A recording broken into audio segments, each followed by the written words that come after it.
In Islam, the calculation of dates, events, and festivals are based upon the sighting of the moon. In the Quran, it says in 2:189, "They ask you concerning the crescent moons. Say, they are measurements of time for people and for the pilgrimage." In connection to the start and end of the month, especially significant months such as Ramadan, the month in which Muslims fast. In Sahih Muslim 1081, Muhammad said, "Observe fast on sighting it, and break the fast on sighting it. But if the sky is cloudy for you, then complete the number." In Sahih Muslim 1080, Ubaidullah narrated on the authority of the same chain of transmitters that the Messenger of Allah made a mention of Ramadan and said, "The month may consist of 29 days, and it may be thus, thus, and thus." And he further said, "Calculate it," but he did not say 30. The rotation of the moon around the earth drives the lunar calendar, which is what the Islamic calendar is based upon. The time between two full moons is 29.5 days, and when the moon comes exactly between the sun and the earth, it is called the conjunction, and it is at this point it is said that a new moon is born. At the conjunction point, all of the sun's radiation is reflected back by the moon, and none reaches the earth. The moon is completely black to the naked eye and appears invisible. The time passed after the moment of conjunction is called the age of the moon. After the conjunction, the moon continues proceeding in its orbit, and the angle between the moon and the sun, as seen by an observer on Earth, elongation increases. It happens at different rates during different months because its orbit is elliptical, and hence its speed varies. As the angle increases gradually from 0 degrees, the crescent moon starts to form. A section of Muslim scholars believe that seeing the new moon with the naked eye is a prerequisite and should be the criterion for declaring the start of a new month. As the aforementioned hadith from Sahih Muslim 1081 stated, Muhammad said, "Observe fast on sighting it, the new moon, and break the fast on sighting it, the new moon." From this, they understand the term sighting as sighting the moon with the naked eye, as Muhammad and his contemporaries would have done in the absence of modern-day technology in their time.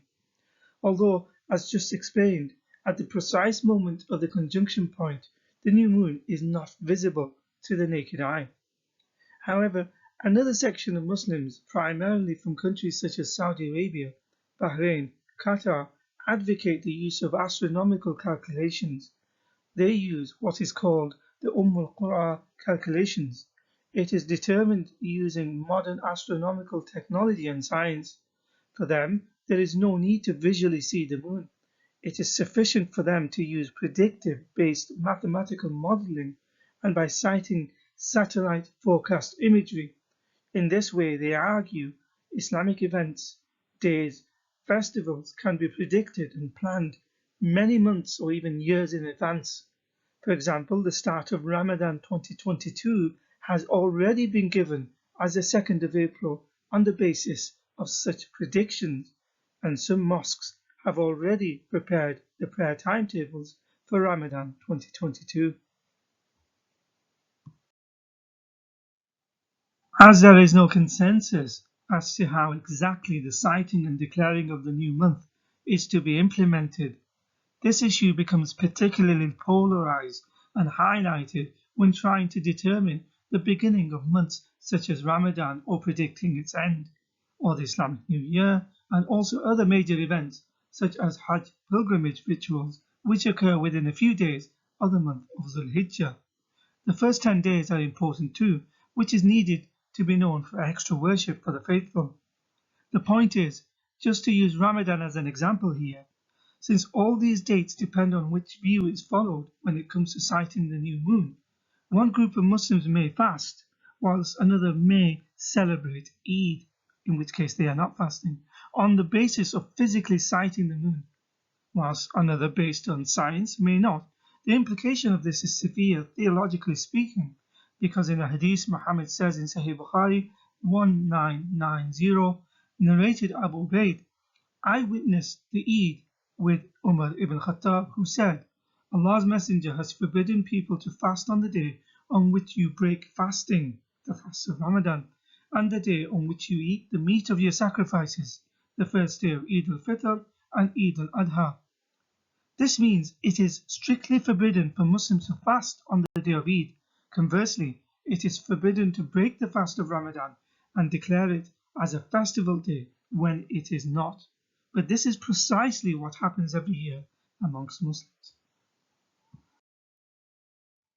For example, to give the most recent incident, for the start of the fasting month of Ramadan in 2021, Saudi Arabia declared on Monday the 12th of April that 13th of April will be the first day of fast of Ramadan, although, as this satellite image shows, there was no possibility of sighting the crescent on the Monday when they made that announcement, even by high-powered telescopes. The decision was made according to their predetermined Saudi Arabian Qura calendar, for whom there was no requirement to physically sight it, because the satellite images show the new crescent moon will definitely be on the Tuesday.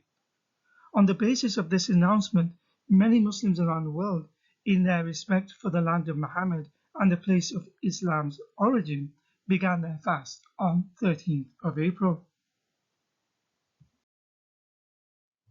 However, on this issue, the Muslim world is divided. In opposition to Saudi Arabia, especially those who live in the West, many Muslims follow Morocco. The division between the two countries has its origins from hundreds of years harking back from the politics of the split, infighting, and setting up rival dynasties and caliphates, breaking away from the already established Abbasid Caliphate based in the Hijaz, later called Saudi Arabia.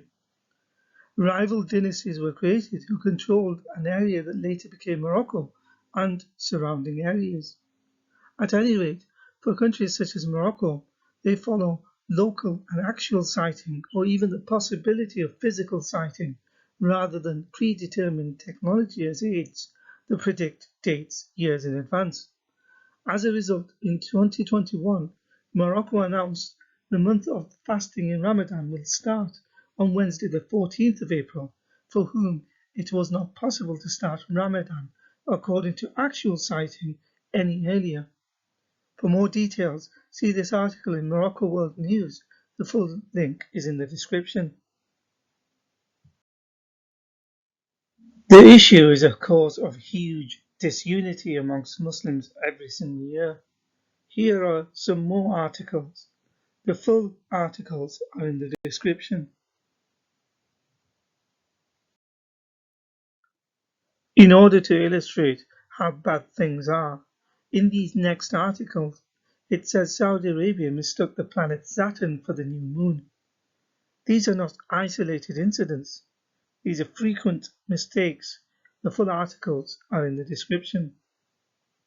In the Muslim Times article it says, various news agencies such as Al Arabiya and Al Jazeera have also reported that the planet Saturn has been mistaken for the Hilal crescent moon, and this means that what was announced as the first day of Eid al-Fitr was supposed to be a day of fasting rather than celebrations. Here are a few more articles. about Saudi Arabia's errors and the issues and the disasters in determining major festival days over the years. The full article links are in the description.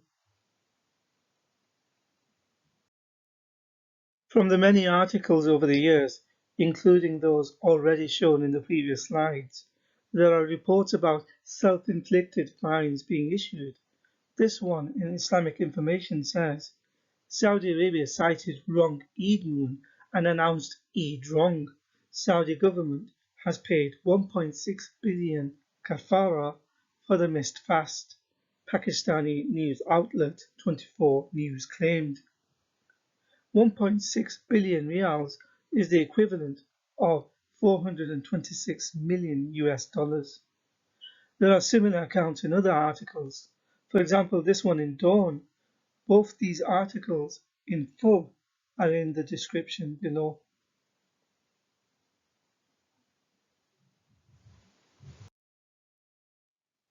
The term kafara and its spelling variants is a term used by Muslims to mean compensation for missing a day of fasting.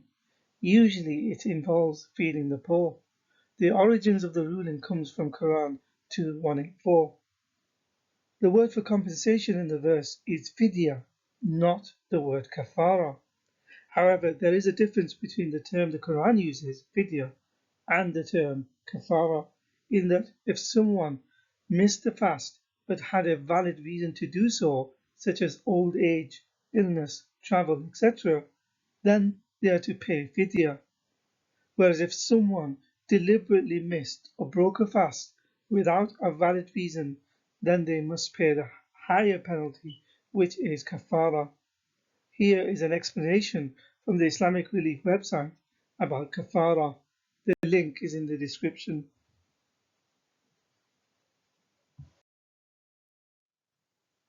The Islamic Relief website goes on to mention in the UK the kafara rate is £5 per person. This amounts to £300 for the whole month. In Islam, money can resolve most things, even misappropriating acts of worship.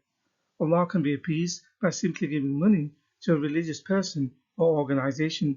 Even in Muhammad's time, Muhammad and his companions became very wealthy. This is covered in the book Islam, the Honest Truth. At any rate, today Allah can be appeased if money is given to a mosque or charity. The reality is, many of these charities have been found out to deceive, get richer with their misplaced promises of helping the needy. Due to its lucrative rewards and the religious obligations for Muslims to give money, there is a proliferation of Muslim charities constantly being created and asking for money.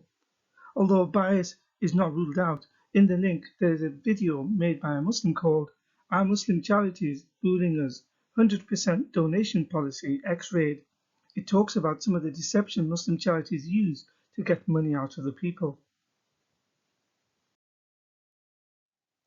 So in conclusion, there are disagreements and infighting amongst Muslims every year, as they cannot agree on the first day of major events such as the start and end of the month of Ramadan and other significant events. Any miscalculation, even if it is one day out, can affect which day Eid should be to which days should be the days of pilgrimage and other festivals and dates.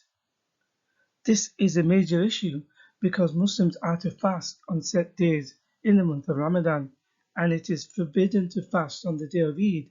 But if the calculations are out, then some will inevitably end up fasting on the forbidden day, and others will be fasting in Ramadan when they should not. These miscalculations, even if it is one day out, throws the entire Islamic calendar out of sync and in disarray. In Islam, money can resolve most issues, even if a mistake is made, either deliberately or otherwise. If financial compensation is given or a penalty is paid, then the person is absolved from sin. How can a religion which claims to be ordained from God leave its followers in such disorder and disunity with unclear instructions to the point its major festivals cannot be celebrated with certainty on any given day or able to worship in unity amongst its adherents?